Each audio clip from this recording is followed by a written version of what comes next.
warahmatullahi wabarakatuh. Perkenalkan, nama saya Nadia Arfa, NIM 220461128 dari Prodi Pendidikan Sejarah. Di sini saya akan membahas analisis permasalahan pendidikan di Indonesia. Tugas ini saya buat untuk memenuhi tugas akhir semester dalam mata kuliah dasar-dasar ilmu pendidikan. Dan terhormat selaku dosen pengampu Ibu Dr. Fitri Yeni JMPD dan Ibu Anis Fitri MPD.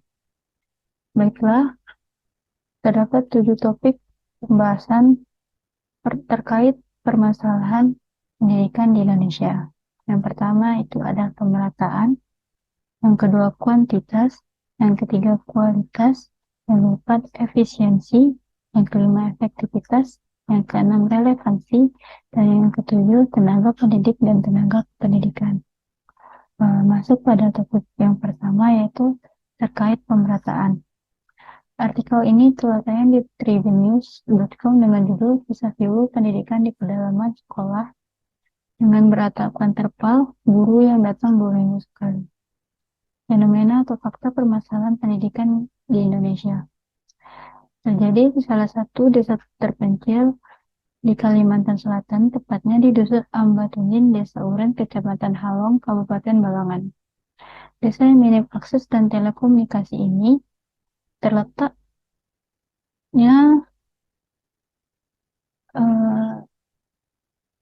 menembus hutan perawan di Kalimantan, yang mengakibatkan warga desa ini awalnya tidak mengenal baca dan menulis.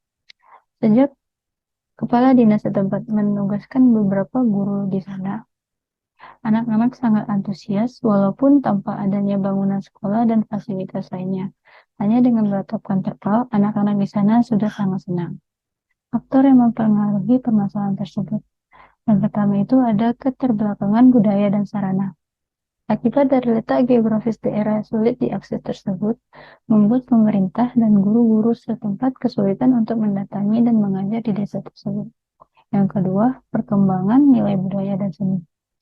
Akibat warga setempat yang tidak ingin berimigrasi ke tempat yang lebih terjangkau, dengan alasan bahwa mereka sudah tinggal di desa ini sejak turun-menurun dan sudah melakukan banyak kegiatan di desanya, membuat permasalahan ini terjadi. Upaya penanggulangan yang dapat dilakukan yakni dengan pemerintah memberikan dana untuk membangun sekolah yang lebih layak agar anak-anak di sana tidak tertinggal dalam perkembangan ilmu pendidikan.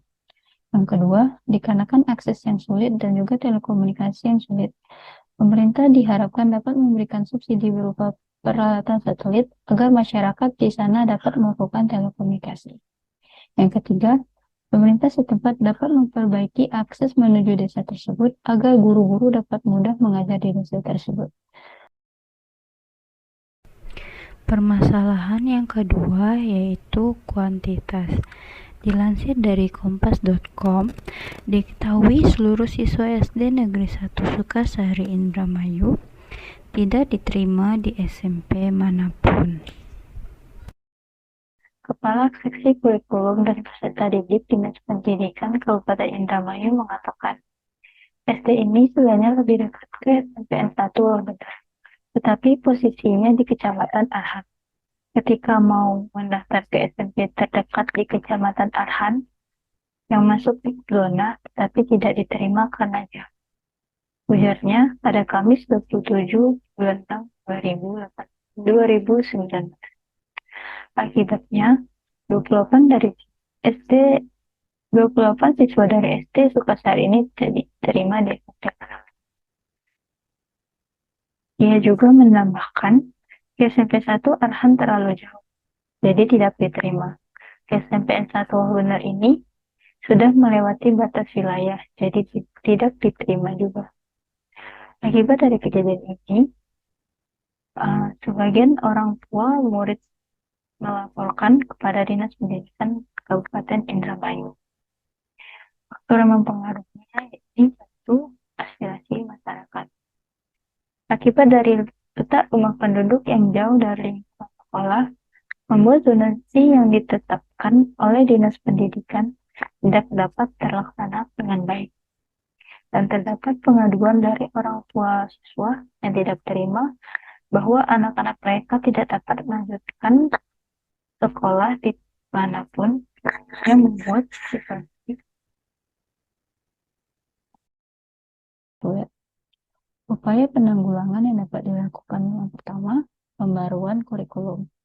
Dikarenakan metode yang diterapkan pada kurikulum ini membuat sebagian siswa tidak dapat melanjutkan pendidikan mereka, maka dari itu, pemerintah atau Kementerian Pendidikan diharapkan dapat memberikan pembaruan terkait sistem zonasi tersebut, atau dikembalikan seperti yang dahulu tanpa adanya sistem zonasi.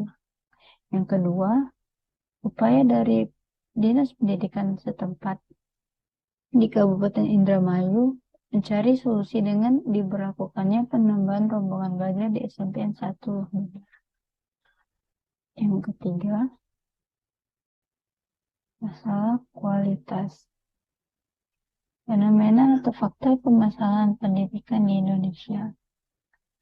Menyoroti mutu pendidikan Indonesia, Ketum PGRI pakai frasa gawat darurat. Pengurus Besar Persatuan Guru Republik Indonesia atau PBPRI, Unifah Wasyaibi, mengatakan pandemi COVID-19 berdampak pada situasi gawat darurat di bidang kesehatan, sosial, ekonomi, bahkan di bidang politik.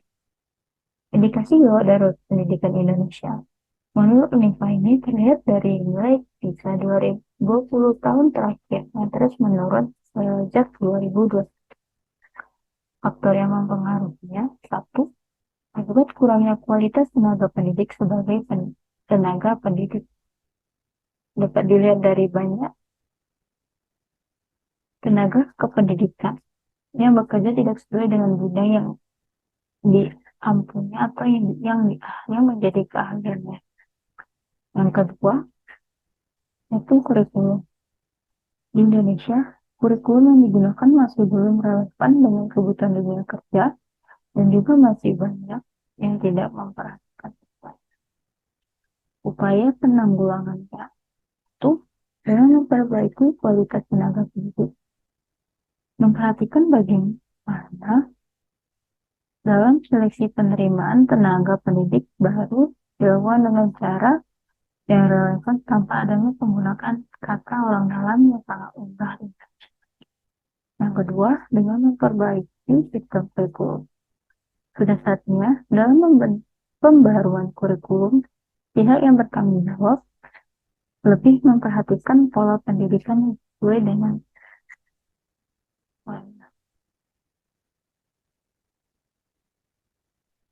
keempat, masalah efisiensi.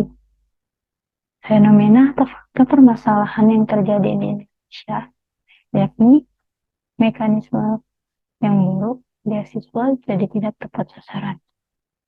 Masalah ini terjadi di UIN Sunan Gunung Jati, Bandung, pada 28 April 2010. Banyak dari mahasiswa yang kecewa akibat ketidakjelasan sistem dalam pemberian beasiswa. Banyak mahasiswa penerima beasiswa yang mampu mendapatkan beasiswa tidak mampu hanya karena memiliki kedekatan dengan jurusan, dengan pihak jurusan. Faktor yang mempengaruhinya, yang pertama, tidak adanya transparansi dari jurusan dalam memutuskan penerima beasiswa. Yang kedua, kurangnya sosialisasi mengenai beasiswa. Yang ketiga, mekanisme pembagian yang buruk bahkan tidak dimengerti oleh mahasiswa. Faktor upaya penanggulangannya, yang pertama, diberlakukannya seleksi beasiswa yang ketat. Misalnya, melakukan survei lapangan bagi calon penerima beasiswa. Yang kedua, pihak kampus harus menindaklanjuti petinggi jurusan agar tidak terjadi lagi ketidaktransparansinya dalam penerima beasiswa.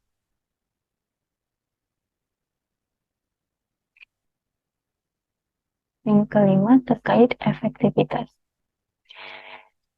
Efektivitas di era pandemi yang terjadi sejak awal tahun 2020 memiliki dampak yang sangat besar bagi pendidikan, terutama pendidikan di Indonesia. Pandemi ini memberikan banyak perubahan kehidupan bagi kita, misalnya perubahan sosial ekonomi, dan bahkan merambat ke pendidikan. Di mana akibat dari pandemi ini, banyak dari sekolah-sekolah yang merubah sistem pembelajaran dari yang awalnya secara luring atau tatap muka ke daring menjadi pembelajaran jarak jauh. Dari kurang efek dari rumah, dan ini sangat menghambat dan kurang efektif dalam proses belajar mengajar. Sebab tidak semua siswa yang mampu dalam melaksanakan pembelajaran dari ini. Dan juga kurangnya sosialisasi dalam menggunakan teknologi. Faktor yang mempengaruhinya, satu, kurangnya kesiapan pemerintah bahkan tenaga pendidik dan mekanisme yang diberlakukan tidak memenuhi standar kompetisi pembelajaran dalam menghadapi pandemi COVID-19 ini. Yang kedua, kurangnya fasilitas pendukung pembelajaran jarak jauh seperti kesulitan dalam jejaring internet. Yang ketiga, kurangnya sosialisasi penggunaan aplikasi e-learning atau jenis aplikasi lain sebagai pendukung pembelajaran jarak jauh. Upaya penanggulangan yang dapat dilakukan yakni diharapkan kreativitas guru dalam memberikan pembelajaran agar dapat menarik minat belajar siswa. Yang kedua, pemerintah dapat memberikan fasilitas untuk mendukung pembelajaran jarak jauh ini bagi tenaga pendidik maupun siswa. Sebagai contohnya, pemberian kuota belajar bagi seluruh siswa atau mahasiswa, juga tenaga pendidik. Yang keenam, terkait masalah relevansi. Fenomena fakta permasalahan yang terjadi di Indonesia yakni banyak siswa kejuruan atau sarjana yang masih menganggur setelah lulus. Hal ini berkaitan dengan masalah relevansi, di mana relevansi pendidikan adalah masalah pendidikan untuk mencakup sejauh mana pendidikan dapat menghasilkan lulusan yang sesuai dengan kebutuhan dalam membangun negeri ke depannya, dan dapat menggunakan iptek agar tidak tertinggal jauh dari negara lain. Faktor yang mempengaruhi yakni perkembangan iptek dan seni. Seiring pesatnya globalisasi dan perkembangan teknologi, banyak dari mahasiswa atau siswa di Indonesia ini yang kurang berkompeten atau kurang pandai memanfaatkan dalam penggunaan iptek. Padahal, iptek ini sangat berpengaruh untuk meningkatkan sumber daya manusia. Yang kedua, laju pertumbuhan penduduk. Lajunya pertumbuhan penduduk ini juga menjadi masalah sebab tidak sebanding dengan ketersediaan sarana maupun prasarana dalam meningkatkan keterampilan siswa. Upaya yang dapat dilakukan, yang pertama, meningkatkan kualitas dan mutu pendidikan serta kualifikasi guru dan dosen. Yang kedua, meningkatkan praktek atau keterampilan, membuka magang yang lebih berkompeten untuk pengalaman siswa dalam dunia kerja. Yang ketiga, meningkatkan sumber daya manusia yang berkualitas dengan cara membuka lebih banyak lapangan pekerjaan agar tidak banyak dari mahasiswa atau siswa kejuruan yang menganggur setelah tamat. Di mana yang menjadi target pemerintah, siswa SMK dapat bekerja setelah tamat sesuai dengan program pemerintah. Yang ketujuh, terkait tenaga pendidik dan kependidikan. Rendahnya kualitas tenaga pendidik dan pendidik mempengaruhi pendidikan di Indonesia. Kualitas pendidikan di Indonesia sangat memprihatinkan. Hal ini dapat dibuktikan melalui PRC atau Political and Economic Risk Consultant, bahwa kualitas pendidikan Indonesia menempati urutan ke-12 dari 12 negara di Asia. Dan menurut UNESCO, dalam Global Education Monitoring pada 2016 menyatakan bahwa pendidikan di Indonesia menempati peringkat ke-10 dari 14 negara berkembang, dan kualitas guru di Indonesia menempati urutan ke-14 dari 14 negara berkembang di dunia. Guru sebagai elemen penting memiliki kualitas yang belum mumpuni atau terbilang rendah.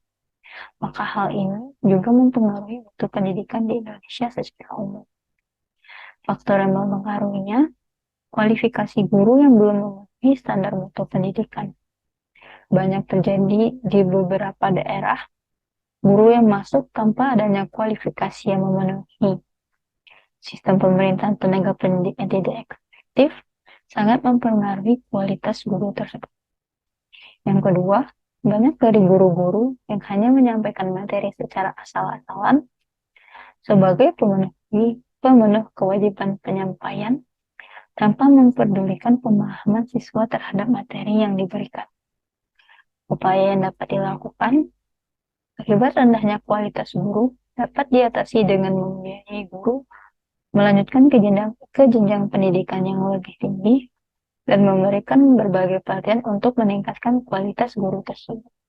Yang kedua, meningkatkan kualitas dan kuantitas materi pembelajaran, meningkatkan alat-alat peraga dan sarana prasarana pendidikan, dan sebagainya. Sekian materi. Baiklah, sekian materi pembahasan yang dapat saya sampaikan. Apabila terdapat kesalahan kata dalam pengucapan, mohon dimaafkan. Wassalamualaikum warahmatullahi wabarakatuh.